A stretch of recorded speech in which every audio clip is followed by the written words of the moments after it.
میں سب سے پہلے اشرف زیدی صاحب پاس آؤں گا، اس کے بعد میں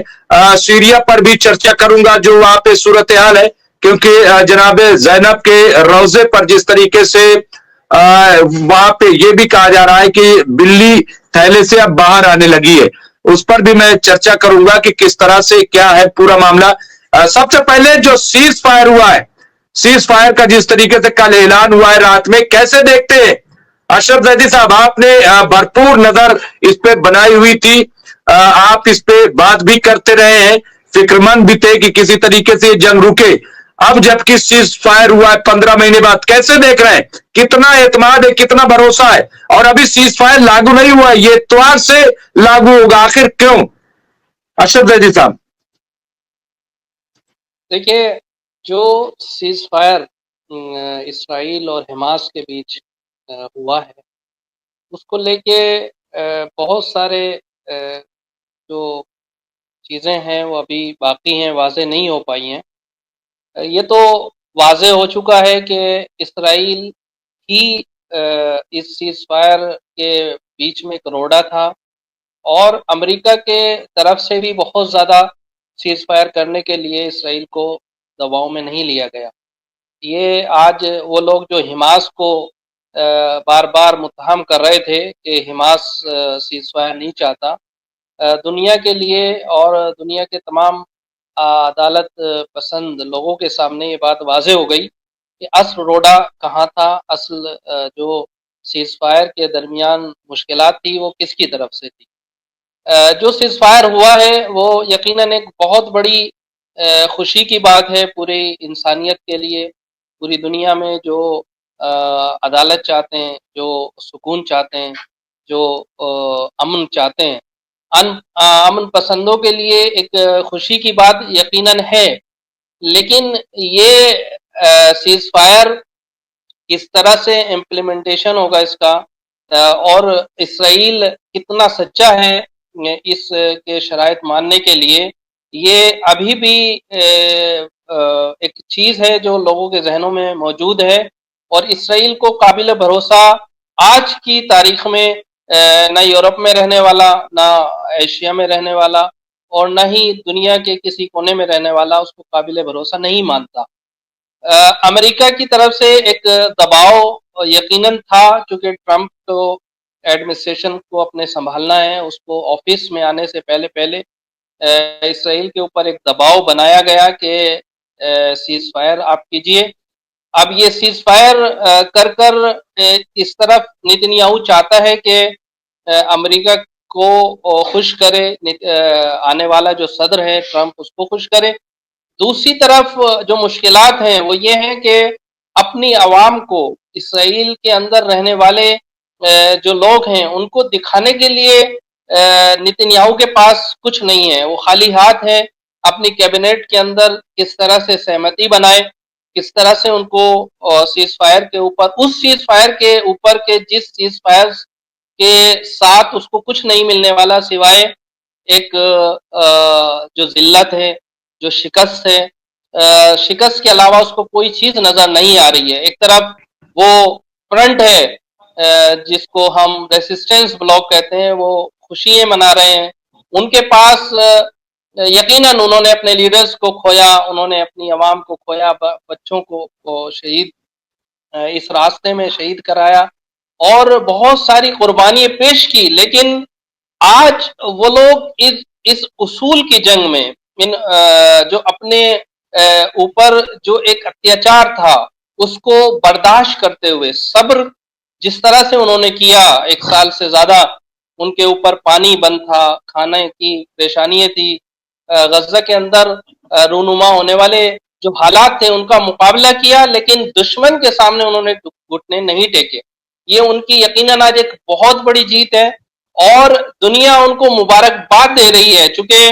پورے 1 سال یا اس سے زیادہ میں ایک بھی غزہ کا انسان ایسا نظر نہیں آیا کہ جو دنیا کی میڈیا جو گدھ کی طرح غزہ کی گلیوں میں گھوم رہی تھی کہ کوئی تو ملے کہ جو حماس کو متہم کرے کہ اس نے غلط کیا۔ لہذا آج ان کے بچے، ان کے بوڑھے، ان کی عورتیں اپنا سب کچھ کھونے کے بعد، اپنے گھر کو لٹانے کے بعد اپنے بچوں کو، اپنی بیوی کو، اپنے ماں باپ کو کھونے کے بعد وہ جشن منا رہے ہیں اور اپنی جیت کا اعلان کر رہے ہیں. یہ یقیناً سپر پاور جو امریکہ کہلاتا ہے، اور خود نتنیاہو کے لیے ایک بہت بڑی ذلت ہے. آج سرخرو ہیں وہ لوگ کہ جنہوں نے اپنی بات پر اٹل رہتے ہوئے حماس اور فلسطین کے حقوق کا دفاع کیا.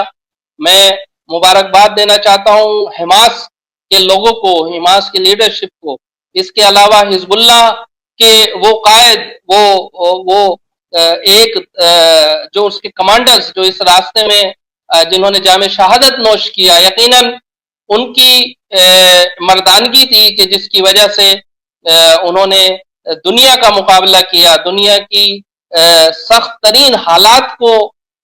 جھیلا اور جھیل کر اپنی بات پر قائم رہے، اٹل رہے، اور فلسطین سے اپنے خون کے آخری قطرے تک وہ لوگ دفاع کرتے رہے. اسی طرح ایران ہے، اور اسی طرح وہ یمن کے وہ مظلوم قوم جس کو ہم بار بار حوثی کہتے ہیں، انصار اللہ کہتے ہیں، وہ بھی قابل مبارکباد ہیں کہ انہوں نے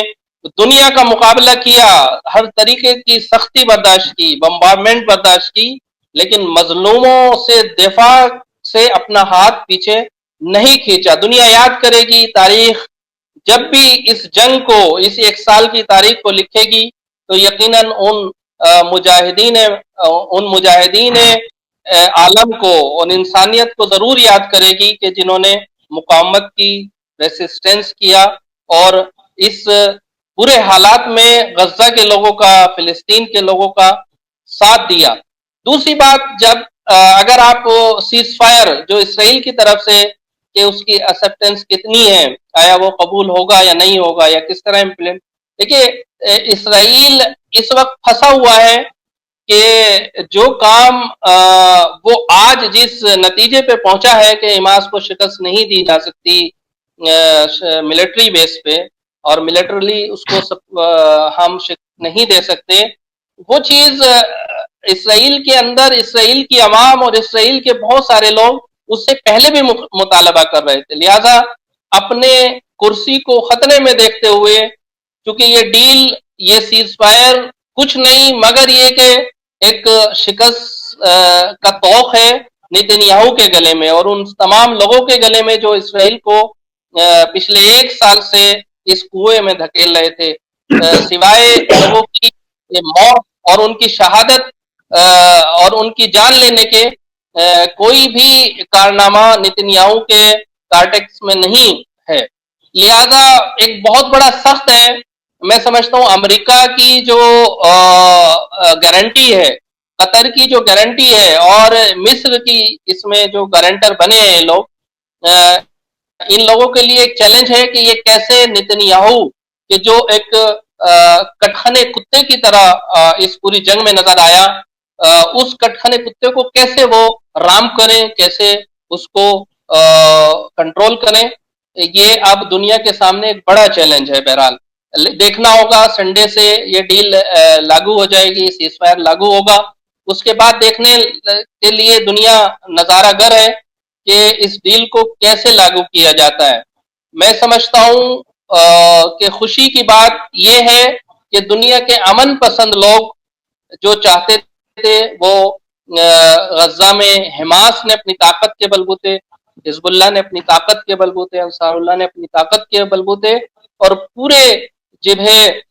حق نے اپنی طاقت کے بلبوتے دشمن کو گھٹنوں پہ لا کر مجبور کیا، اپنے اصولوں پر اس سے سیز فائر ہوا. یہ ایک خوشی کی بات ہے. اب ہم بھی منتظر ہیں اور دنیا اور آپ لوگ بھی منتظر ہیں کہ کیسے اس سیز فائر کو لاگو کیا جاتا ہے. یہ ایک دیکھنے والی بات ہوگی.